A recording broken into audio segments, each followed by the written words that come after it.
I'm going to explain a few things about quantitative analysis. Whenever we do quantitative analysis in chemistry, we must have a balanced chemical equation. So here we have one molecule of nitrogen gas reacting with 3 molecules of hydrogen gas, and that will rearrange to produce 2 molecules of ammonia. So that's one way of thinking of this. 1 molecule, 3 molecules, 2 molecules. Another way to think about this is if we used dozens. If we had 1 dozen nitrogen gas molecules, we would need 3 dozen hydrogen gas molecules, and that would rearrange to give us 2 dozen ammonia molecules. So if we had a dozen nitrogen molecules reacting, we will end up with 2 dozen ammonia molecules. What we think of in chemistry, because we have such huge quantities of molecules because they are so small and tiny, we use moles. So we have 1 mole reacting with 3 moles to give us 2 moles. This is the mole ratio.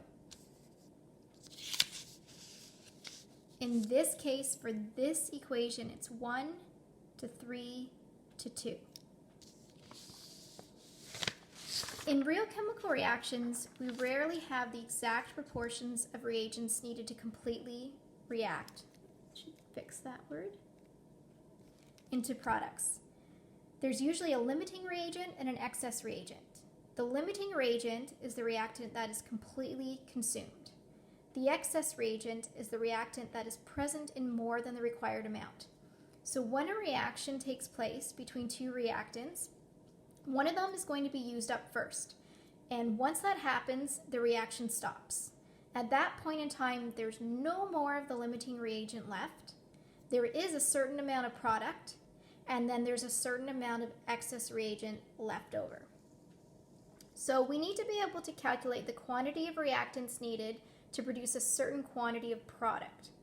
This is called gravimetric stoichiometry. This is a procedure for calculating the masses of reactants or products in a chemical reaction. And these are the steps. You start with a balanced chemical equation.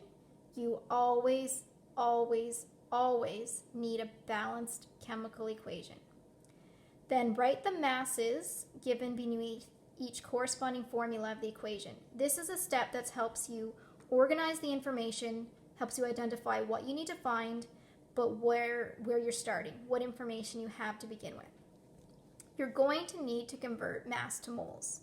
We cannot compare masses to masses directly because different substances are composed of different elements and different quantities of elements, and elements have different masses. The mass of nitrogen is not the same as the mass of hydrogen, but we can compare quantities. From the molar ratio in the above example, 1 mole of nitrogen requires 3 moles of hydrogen. So we can use the molar ratio to help us with that. The 4th step is to use the molar ratio to predict the amount of moles of the desired substance. And then finally, you'll convert that amount of moles into mass, or possibly some questions might ask you what total number of molecule or compound are produced or are required. So I'll outline a little picture of this. Usually you have a mass of reactant. And then let's say we want to know how much mass of a certain product will be produced.